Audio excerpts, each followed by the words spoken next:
ناظرین اور عزیز طالب علموں آداب۔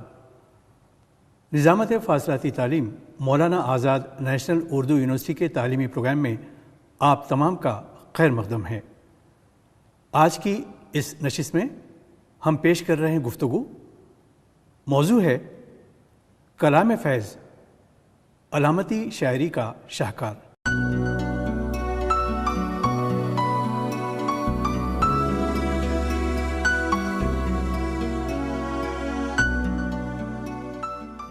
اس موضوع پر گفتگو کے لیے ہم نے مدعو کیا ہے ممتاز ادیب،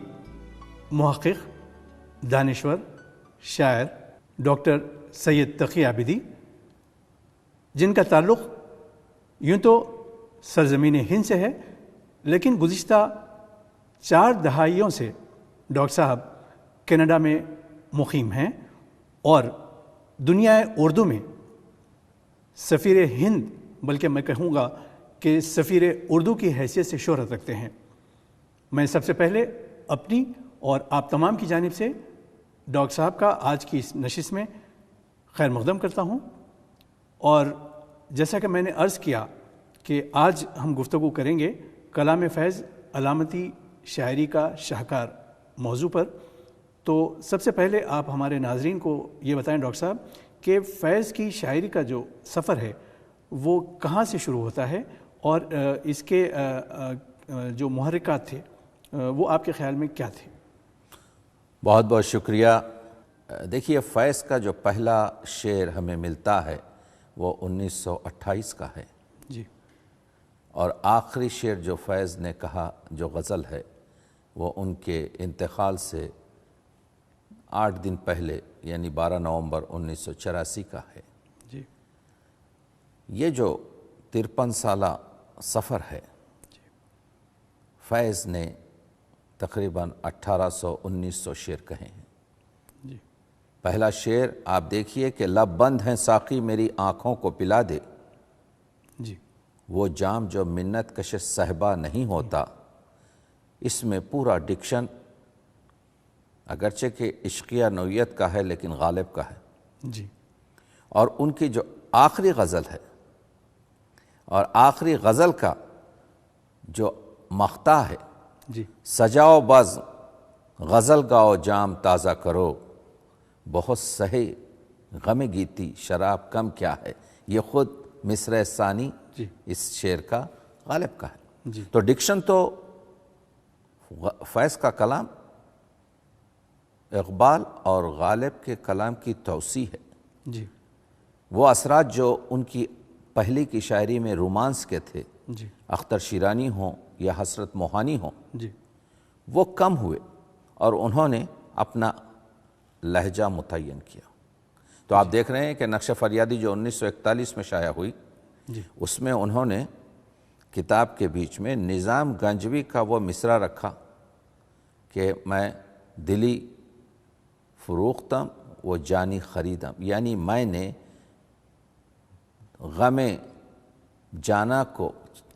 بیچ کر غم دورہ حاصل کیا ہے۔ لیکن آفتاب احمد کے خیال کے مطابق پوری زندگی نہ وہ پوری طریقے سے غم جانا بیچ ہی سکے، نہ غم دورہ پورے غم دورہ کے ہو کر رہ سکے۔ اس دو راہے پہ فیض کی زندگی جو ہے، تو فیض کی جو سب سے پہلی پاپولر نظم ہے جی، کہ مجھ سے پہلی سی محبت میری محبوب نہ مانگ، میں نے سمجھا تھا کہ تو ہے تو درخشاں ہے حیات، جی، تیرا غم ہے تو غم دہر کا جھگڑا کیا ہے، تیری صورت سے ہے عالم میں بہاروں کو ثبات، تیری آنکھوں کے سوا دنیا میں رکھا کیا ہے، تو جو مل جائے تو تقدیر نگوں ہو جائے، یوں نہ تھا میں نے فقط چاہا تھا یوں ہو جائے۔ تو اتنی خوبصورت رومانس کی جب نظم میں فوراً پلٹتے ہیں فیض اور کہتے ہیں کہ انگنت صدیوں کے تاریک بہیمانہ طلسم ریشم و اطلس و کم خواب میں بنوائے ہوئے، جسم نکلے ہوئے امراض کے تنوروں سے، پیپ بہتی ہوئی گلتے ہوئے ناسوروں سے۔ تو چوطرف آواز ہونے لگی کہ فیض تم نے ایک رومانی، ایک عشقیہ، جہاں پر تم کہہ رہے ہو تیری آنکھوں کے سوا دنیا میں رکھا کیا ہے، تم نے مزہ کرکرا کر دیا۔ اس زمانے میں یہ شاعری کا نحو اور نہج کو برداشت نہیں کیا جاتا تھا، لیکن وہاں پر فوراً فیض نے کہا کہ اور بھی غم ہے، اور بھی دکھ ہیں زمانے میں محبت کے سوا، راحتیں اور بھی ہیں، راحتیں اور بھی ہیں وصل کی راحت کے سوا، لوٹ جاتی ہے ادھر کو بھی نظر کیا کیجے، لیکن پھر اقرار کرتے ہیں کیونکہ رومانی شاعر ہیں، اب بھی دلکش ہے تیرا حسن مگر کیا کیجے۔ تو آپ دیکھ رہے ہیں کہ پہلی نظم ہی میں فیض نے یہ جواز حاصل کر لیا کہ سماج سے دور رہ کر ہم، لیکن گفتگو جو فیض کرتے ہیں وہ علامت سے کرتے ہیں۔ فیض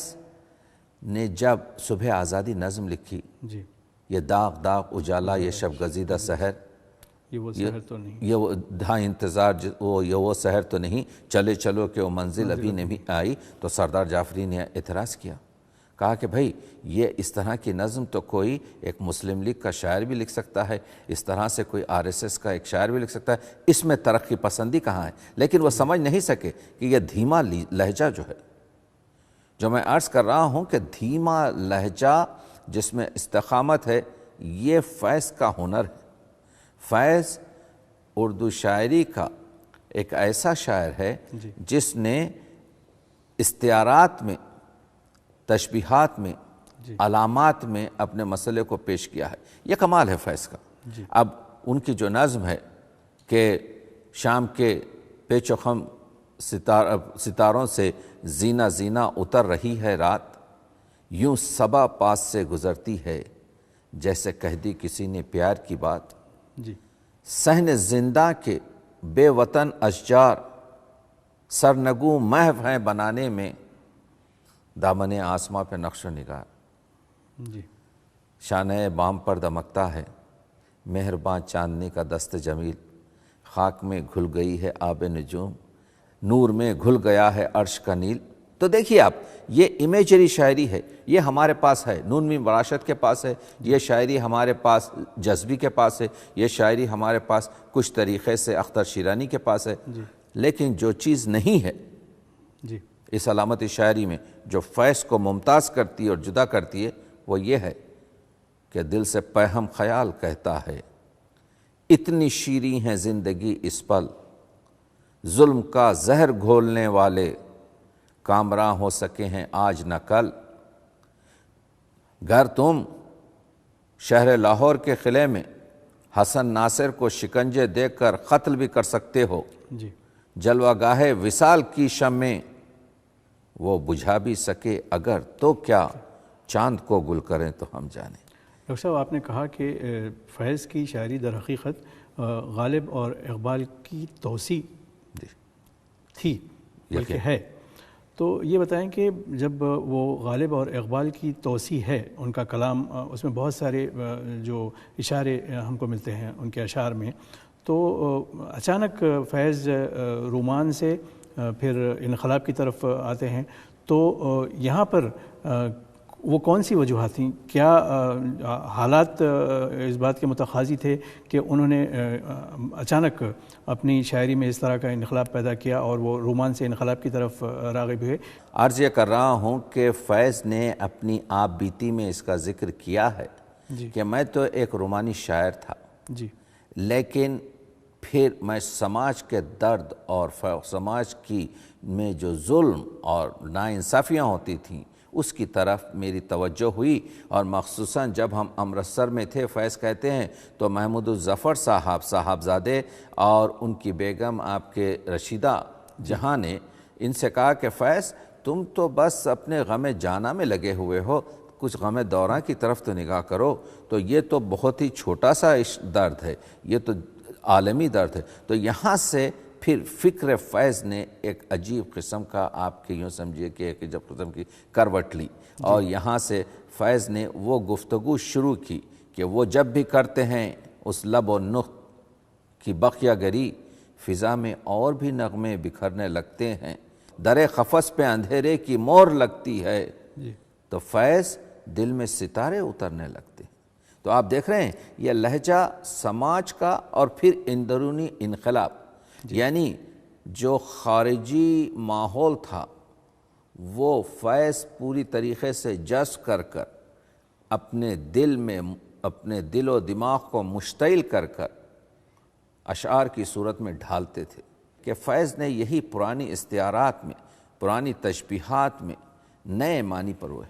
کیا آپ سمجھتے ہیں کہ انہوں نے انفرادی تجربات کو اجتماعی بنا کر پیش کیا؟ یقیناً فیض جو ہیں اجتماعیت کو انفرادیت پر ترجیح دیتے تھے، حسرت تعمیر پر عزم تعمیر کو ترجیح دیتے تھے، جی رجائیت کو قنوتیت پر ترجیح دیتے تھے، جی وہ نظم کو غزل پر آپ کے ترجیح دیتے تھے، جی وہ حقیقت کو مجاز پر ترجیح دیتے تھے۔ فیض ایک ترقی پسند ذہن تھا۔ فیض کو اسی وجہ سے ان کے مخالفین نے بھی اور ان کے موافقین اور ان کے چاہنے والوں نے پسند کیا۔ میں عرض یہ کر رہا ہوں کہ فیض کے پاس جو کمال تھا کہ وہ جیسے رومانس کے تو شاعر ہیں، جیسے آپ جانتے ہیں کہ ان کی جو نظم ہے موضوع سخن، جی اس میں انہوں نے آپ کے جو ہے کھل کر اس چیز کا اظہار کیا ہے کہ طب شاعر کا وطن اس کے سوا اور نہیں، وہ دلاویز خطوط، وہ جو حسن آرائی کی آپ کے جو ہے، لیکن فیض کا جو عزم ہے وہ اپنی جگہ پر آپ کے جو ہے مستقل ہے۔ جی فیض کی ایک یوں سمجھیے کہ نظم ہے علامتی شاعری کا جو آپ نے ذکر کیا ہے شام کے نام سے، جی کہ اس طرح ہے کہ ہر ایک پیڑ کوئی مندر ہے، کوئی اجڑا ہوا بے نور پرانا مندر، ڈھونڈتا ہے جو تباہی کے بہانے کب سے، چاک ہر بام ہر ایک در کا دم آخر ہے۔ اس طرح ہے کہ آسماں کوئی پروہت ہے کہ ہر بام تلے سر نگوں بیٹھا ہے چپ چاپ نہ جانے کب سے، جسم پر راکھ ملے ماتھے پہ سندور ملے۔ اب آپ دیکھیے کہ آسمان کو ایک سادھو کہنا جو سرنگوں بیٹھا ہے، اور یہ ابر کے جو ٹکڑے ہیں اس کو اس کے جسم پر راکھ، اور وہ جو افق پر جو ایک لال آپ کے رنگ کی جو افق پھیلی ہے اس کو سیندور کہنا، یہ کیا اگر علامتی شاعری نہیں ہے تو کیا ہے؟ کس طریقے سے آپ کے جو ہے فیض گفتگو کرتے ہیں کہ تو ان کی غزل ہو کہ نظم ہو، اس میں علامتی شاعر آپ کے جو ہے رقص میں تیز کرو، ساز کی لے تیز کرو، سوئے میخانہ سفیران حرم آتے ہیں۔ یعنی جب فیض نے دیکھا کہ ترقی پسند تحریک کے نام نہاد شعراء اور ادیبوں کو گورنمنٹ خرید رہی ہے، جی تو فیض نے اس شعر میں پوری چیز علامات میں کہہ دی کہ رقص میں تیز کرو، ساز کی لے تیز کرو، سوئے میخانہ سفیران حرم۔ اور یہ جو غزل ہے فیض کی، یہ عجیب غزل ہے کہ دل میں یوں اب تیرے بھولے ہوئے غم آتے ہیں، جیسے بچھڑے ہوئے کعبے میں صنم آتے ہیں۔ ان کی شاعری میں ڈاکٹر صاحب اہم چیز فیض کی شاعری میں ایک اور یہ چیز ہے کہ نغمگی بھرپور ہے، نہ صرف بحروں میں بلکہ الفاظ۔ اسی غزل کا جو آپ کے زیب مطلع جو شعر ہے کہ وہ کہتے ہیں ایک ایک کر کے ہوئے جاتے ہیں تارے روشن، میری منزل کی طرف تیرے قدم آتے ہیں۔ تو آپ دیکھیے کتنی غنایت اس میں، کتنی نغمگی اس میں ہے۔ تو یہ پرانے استعاروں میں، جیسے ہمارے پاس پرانا استعارہ اگر دیکھ لیے گل ہے، بلبل ہے اور گلچین ہے، تو اب آپ اس نے کیا کیا، اس نے گل کو مجاہد، گل کو وطن اور بلبل کو مجاہد اور گلچین کو سماج یا سامراج اور آپ کے جو ہے سیاد یا حکمراں، اس طریقے سے وہی پرانے ساغروں میں نئی شراب بھر کر ہمارے لیے پیش کیا، جس کی وجہ سے اور الفاظ کا کرشمہ ہے۔ مقام فیض کوئی راہ میں جچا ہی نہیں، جو کوئے دار سے نکلے، جو کوئے یار سے نکلے تو سوئے دار چلے۔ اور ڈاکٹر صاحب یہ شعر اس وقت تک نامکمل ہے کہ آپ اس کو لگا دیں کہ فیض تھی راہ سر بسر منزل، ہم جہاں پہنچے کامیاب آئے۔ ڈاکٹر صاحب فیض کی شاعری میں جیسا کہ آپ نے فرمایا کہ منظر کشی ہے اور پھر ان کے ساتھ علامات ہیں اور پھر فکر ہے، تو یہ تینوں کا جو ایک حسین امتزاج ہے، یہ ان کے معاصرین میں کس سے خاص طور پر متاثر ہونے کا نتیجہ آپ سمجھتے ہیں آپ کے خیال میں؟ دیکھیے بڑا اچھا سوال ہے۔ میری نظر میں فیض جیسا عرض کیا کہ توسیع ہیں اقبال اور غالب کے۔ جی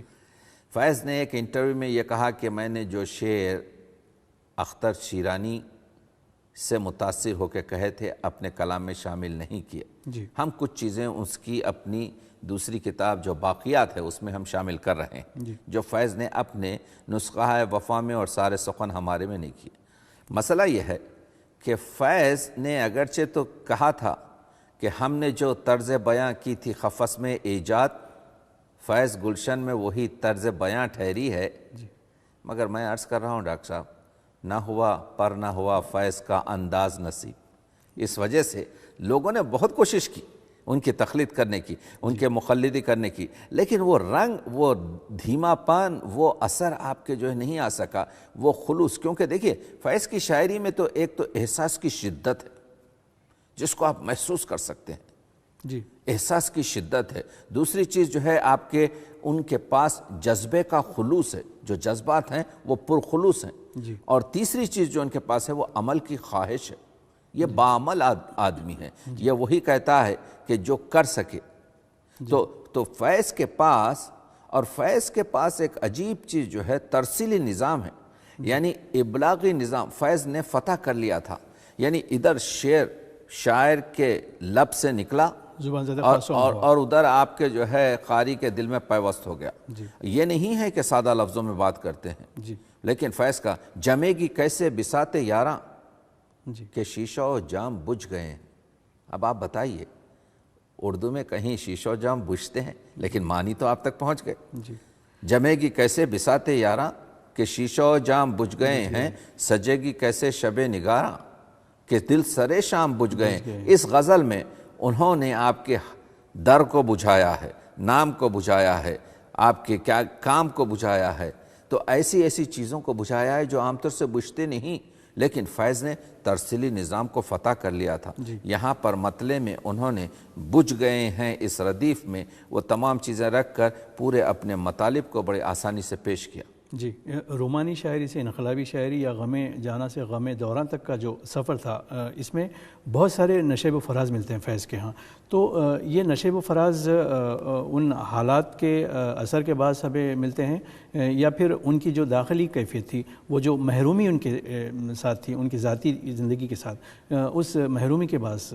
یہ آپ سمجھتے ہیں؟ دیکھیے پہلا مجموعہ جیسا آپ جانتے ہیں کہ 1941 میں آیا نقش فریادی، اور دوسرا مجموعہ ان کا دست تہ سنگ جو ہے دست صبا 1951 میں آیا 10 سال کے بعد. اس 10 سال میں ابھی فیض کا لہجہ پوری طریقے سے متعارف نہیں ہوا تھا. لیکن جب اس کے بعد وہ زندان گئے 4 سال کچھ مہینے، اور پھر ان کا 1955 میں زندان نامہ آیا، تو فیض کا آپ کے لہجہ، فیض کا اسٹائل اور فیض کا اسلوب تقریباً ہمارے سامنے پوری طریقے سے آ گیا. کہ اب وہ تو ہمارے پاس نظمیں تھیں، بول کے لب آزاد ہیں تیرے، بول زباں اب تک تیری ہے، تیرا ستواں جسم ہے تیرا، بول یہ تھوڑا وقت بہت ہے، جسم و زباں کی موت سے پہلے بول جو کچھ کہنا ہے کہہ لے. تو اب یہ جو بول کی نظم وغیرہ تھی، لیکن اس کے بعد آپ دیکھیں گے کہ جو بلٹ اپ ہوا ہے، جس طریقے سے انہوں نے اپنے موضوع کی جو ہے تعمیر کی ہے، تو فیض نے بڑے خوبصورتی سے متاع لوح قلم چھن گیا تو کیا غم ہے کہ خون دل میں ڈبولی ہیں انگلیاں میں نے، اور زباں پہ مہر لگی ہے تو کیا کہ رکھ دی ہے ہر ایک حلقہ زنجیر میں زباں ہم نے. تو اب یہ جو انہوں نے نہ صرف یہ کہا بلکہ عملاً اس کام کو انجام دیا. جب ایک گفتگو ہوئی تھی کہ 1944 میں انہوں نے اختلاف کیا تھا اس اپنے آرٹیکل میں جوش بحیثیت انقلابی شاعر، تو اب آپ دیکھیے انقلابی شاعر کے لحاظ سے ہم دیکھتے ہیں کہ کسان پر اقبال نے بھی نظم لکھی، کسان پر جوش نے بھی نظم لکھی، کسان پر نجم آفندی نے بھی نظم لکھی، اور بہت سے شعراء نے لکھی.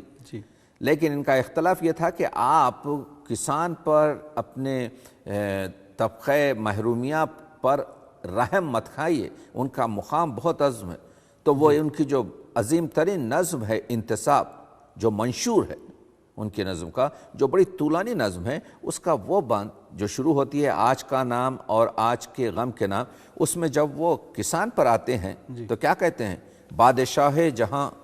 والی ماں سوا،